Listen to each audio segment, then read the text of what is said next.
So, the issue of insecurity is not limited to the country. Some people would say nations of the world are experiencing one form of insecurity or the other, but our main focus is on Nigeria. All the time we talk about the people in the place of authority, what you should be doing to ensure that they keep the country safe. But the big question is, what are you doing as a citizen to keep the country safe? What are those things you feel are your responsibilities to help those in the places of authority to really keep this country safe and secure, as we once experienced some time ago? This morning we'll be taking a look at this as we put be much such light, beg your pardon, on citizens' participation in tackling the challenges. Nice to have you on the program, Director General, Coalition of Nigerian Youth Insecurity and Safety Affairs, Ade Emmanuel. Mr. Emmanuel, thanks for joining us on News Up. Thank you. Good morning. Thank you so much. If I ask you now how safe you feel, I think it would be out of place, but I'm sure you've heard that over and over again. But still, as a Nigerian, how safe do you feel within your environment and when you have causes to move from one point to another? Well, at the moment, as a person, yes, there is possibility for me to feel safe because of who I am and because I can always navigate my way. But Nigerian citizens, for those who might not have the capacity I have as an individual, it is alarming that at the moment the country is in total disarray, that our security architecture needs to build more synergy and more strategies to help out in the present unrest in the country. There is serious unrest, and the unrest has made a lot of persons to start looking for alternative means to actually leave this country. The recent pronouncement, not the announcement from the US and the UK, has thrown the country into serious unrest of mind, and everybody is in disarray, looking for one way or the other to be able to survive. For the fact that the country is passing through this serious hard time, I must commend the effort of our security agencies, for those who have been sincere so far in fighting the bandits, the herdsmen, the kidnappers, and other social vices that has really messed up the country. We must commend them for their efforts. We must commend them for what they are doing. We must commend them for their strategies of making sure that the country is not totally run down. But the truth remains that there is fear in the heart and mind of every citizen of the country. The IG, Inspector General of Police, Alikali Baba, has actually assured citizens to go on their daily business, on their daily duties without any fear. But yet, day before yesterday, some criminals, bandits, were arrested by the DSSS here in Abuja because the security agencies has intensified their effort to make sure we have a secure and a safe country. And from the moment the US has made that publication, whether it is false or it is real, the truth remains that our security agencies has woken up more to their duties and to their calling. And we sincerely appreciate that as citizens. We are only saying that more effort is needed to be intensified, to make sure that we start sleeping with two eyes closed in a country that belongs to us, in a country that is ours, in a country that we believe we don't have any other one than this. So that's the ultimate goal, and everyone wants to sleep with both eyes closed and in the comfort of their homes. You've mentioned a number of interesting actors here, the police, the people, and the government. And you said the people are filled with fear. I'm sure not just in the FCT, but all across the country. But they have roles to play also too. What would you say will be, if anyone who is watching you across the country and you're advising the community how they can take their personal security more seriously, what will you advise them to do so that the fear, at least on their own part, can be reduced and be part of the solution? Yes, just like my own organization is doing, Coalition of Nigerian Youth on Security and Safety Affairs, which has 80% of voluntary uniform organization and non-uniform organizations involved, where heads of different youth organizations and ethnic group youth leaders are involved. As advice is that we should all join synergy together to complement what our national security agencies are doing. Our security agencies cannot do the work alone. Security is our collective responsibility. Security is our collective business. Security belongs to all of us. So we must see security as our own food. As we are hungry and we are eating, we should also know that security, we are at alert. Whatsoever we see, we report to the security agencies at will, not until we are compelled to. But the fact remains that some persons are afraid of giving information to security agencies because of their past experience in the hands of saboteurs. But yet we are telling citizens that the present security heads we are having at the moment, they are willing to collaborate, they are willing to work, they are willing to keep whatsoever information you give to them, making sure that you being the informant, your pedigree, your protection is their priority. And we are saying that citizens should wake up to see security as collective responsibility to make the country a more better safe, a more better place where all of us can sleep with two eyes closed. Police officers cannot always be in our house. Police officers cannot always be in our business cycle. Police officers cannot always be in our churches. We are the ones in all these places. Police officers cannot always be in the beer parlor. Police officers cannot always be in a particular office where citizens are. But we are always in these places. So whatsoever we see that we know can put the country into unrest, can put the country into total disarray, we should quickly do all we could as citizens to report to the nearest security agencies around us. Recently, the first PRO published emergency contact that could be reached across the 36 states and FCT. And the same way the civil defense has done, the DSSS too have done recently. So we are saying that all these contacts are available that citizens can reach out to. And we are saying that we as citizens, we should play our role as duties as citizens of the country to make sure that the country does not collapse.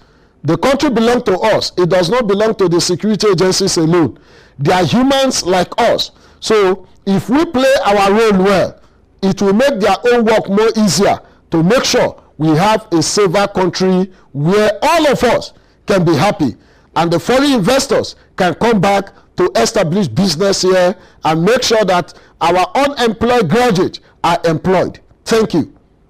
Late 2020, some youth in your area in Port Harcourt, Rivers State, at that point in time, in fact, let me be sure of the community that you were a former chairman of the Community Development Committee, CDC, there at that point in time.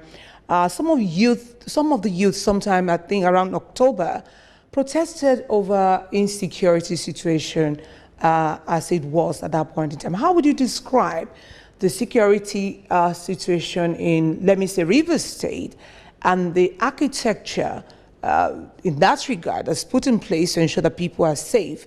I'm taking that as an example because that's first and foremost where you're from. Yeah, the protest on insecurity is something that can actually waken the security agencies up to their duties. The truth remains that in the past, there have been security saboteurs who sabotage the effort of the senior officers who are doing all they could to make sure that a safer Nigeria is secured, is achieved.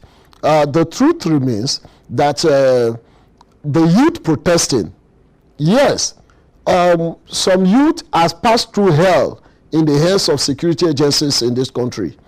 On daily basis, we receive report of extortion, unlawful arrest, and many other activities being carried out by security agencies.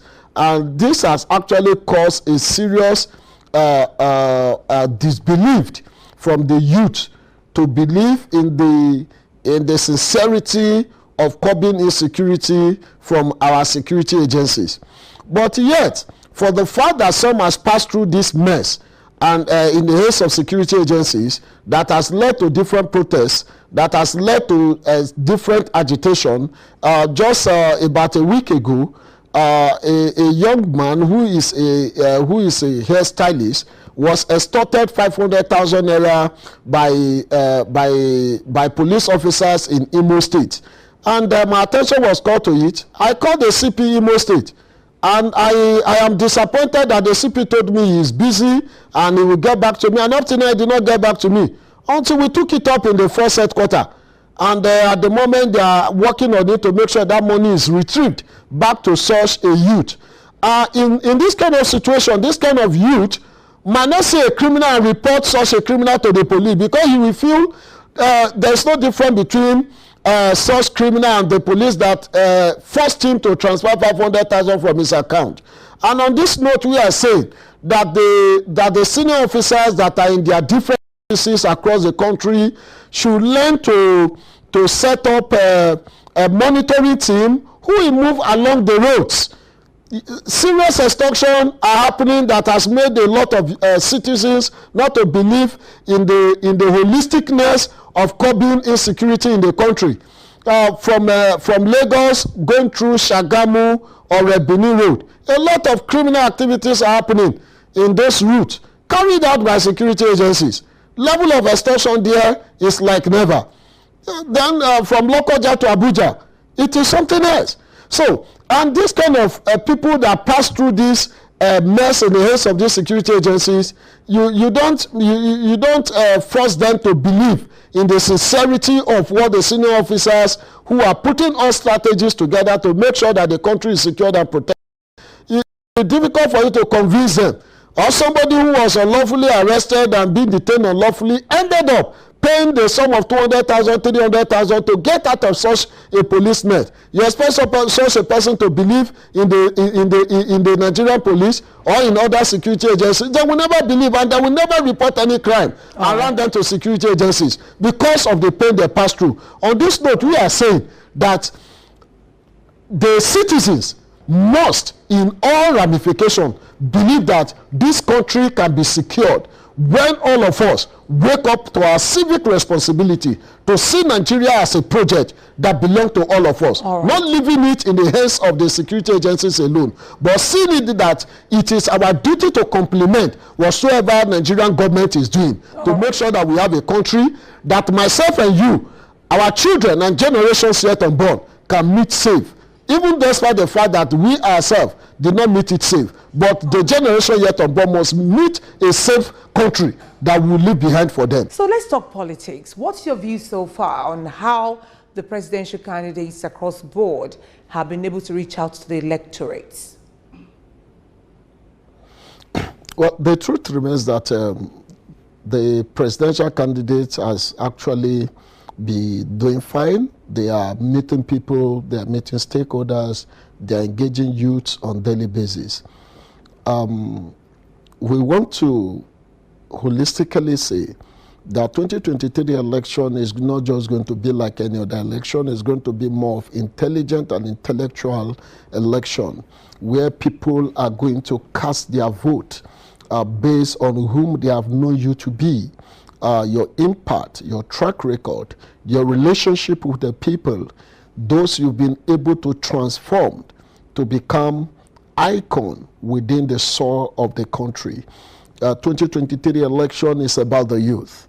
Whom do the youth believe that we can easily have access to? who the field can actually, after the presidential election, can actually give about 55% of the appointment to preside and to preside over activities of the country. Our uncles are getting older. They are already in their Saturday, just waiting for their Sunday to go and rest. Why the youth still have their Monday, Tuesday, Wednesday, Thursday, it means that they still have more strength, they have more capacity, they have more ability, they can still generate something very positive.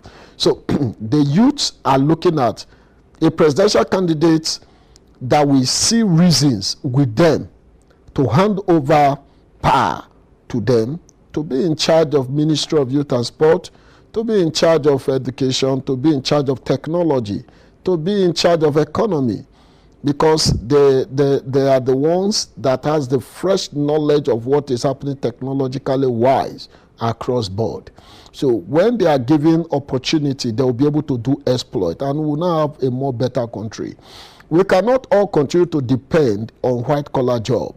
There are a lot of potentials and skills outside there that the government is not harmonizing and not tapping into. And the youth perspective towards 2023 is that they are looking at a presidential candidate that will come and sit with them to discuss way forward for the country. Not somebody who will come and tell them, I want you to go and fight, I want you to go and disrupt somebody's campaign, I want you to become my thug. And at the end of the day, such a youth to be used and dumped. So 2023, we are convinced the youths are going to be more strategic in terms of engagement. The youth are not going to be involved in electoral violence. The youth are not going to be involved in snatching of ballot boxes. The youth are not going to be involved in attacking opponents during the campaign and during the election period proper. And the truth remains that the presidential candidates across board, His Excellency Tinubu, P2B, Kwankwaso, Showore, Prince Adewale, and others, they are doing wonderfully well. Across board, we've been seeing them talking to the youth. Some of us have been privileged to meet with them to discuss security perspective from youth angle, and we've been able to stave their position and how they feel they can curb insecurity when they come over to take over authority. We are getting to know their capacity from our engagement and from what they have done in the past. A lot of persons believe that with the level of insecurity in the country at the moment, the 2023 election is not visible. I want to tell Nigerians and I want to tell all citizens within and in the diaspora that 2023 election is going to be the most peaceful election. The youth want to make sure that there is an election. The youth want to make sure that a president is elected and sworn in. The youth want to make sure that the country is not in disarray. The youth want to make sure that the country they can leave behind for their children and for generations yet unborn is a peaceful one. And they will not allow any lacuna that could actually mess up the process of 2023 election. And if you look at the violence in the past and in the present, most of this violence have been caused by our uncle who are in leadership today. They are the ones that we give the youth guns. They are the ones that will give them hard drugs. They are the ones that we empower them with money. And you see this youth misbehaving. And after election, they will leave them dormant. And they end up becoming criminals that cause unrest in the society. And these same uncles, they prefer to empower the bad ones than empowering the intelligent and the intellectual ones, because they feel at the end of the day, these younger ones that are vibrant, that are very intelligent, that has content to offer, will become a serious stunk on their neck, and maybe in terms of asking them questions, scrutinizing them, or making them to do things in the proper way. We don't know if that is their fear, but from us, we've known that that is their fear. They don't want us to be better than them, so that we will not make sure that they go back to the back seat. Come 2023 election, we know during this process, campaign have started properly. Candidates are already moving from local community to local communities, and funny enough, some House of Rep members, senators who have not visited their village for the past 2-3 years, they start going back home now. We are telling our youth, don't fight them, engage them with what you have. Intelligent engagement, ask them questions, ask them what have they done in the past, ask them what did they intend to do if they come back to power again. So these are areas of the concentration of the youth at this period. And we are believing and we are confident that all citizens of the country are going to join the INEC, the government, to make sure that we have a very free and fair election that will lead to an effective handing over process that we does to the promised land that we so much emphasize. Some believe that 2023 election will cause a lot of crises. The Igbos will want to go, the Yorubas will want to go, and the Northerners are already agitating from their own end too. But the truth is this: people must see that in every challenge there is a hidden glory in it. Whatsoever Nigeria is passing through at the moment, there is a hidden glory in it. So citizens should believe that this period will pass. It will come and go. It will become history to be told by those that have lived to witness it. And those that did not live to witness it, those that were yet to be born to witness it, we also hear that once upon a time, Nigeria do pass through this serious pain, and this were the solution that they prefer. This was how they navigated it to overcome. So God understands why Nigeria is passing through this period, but the truth remains that citizens must be convinced that President Muhammadu Buhari meant well for this country, but just some few are frustrating his effort. And we are confident that with the remaining months left for him to lead this country, that better things are going to happen. A secure country will be achieved as the security chiefs has intensified effort and strategies. And the 2023 election, with the deployment of security agencies across board, we are sure that our citizens collaborate with them, the youth collaborate with them, something good is going to come out of the election. But this, I will say, that the INEC must, in all fairness, see reasons why they should make sure that all citizens that are here to get their voters card got it. If they don't have enough manpower, CONISA is giving out all her members to support them to get the voters card. Thank you very much, and very well said. Great point you made throughout the course of the discussion this morning. But it's a pleasure to have and touch base with you now and again. Ade Emmanuel, Director General, Coalition of Nigeria Youths in Security and Safety Affairs. Thank you very much, Mr. Emmanuel. Thank you so much, my dear brother. Good. All right, so that was a wrap to discussions this morning. Amazing discussions we had. It's all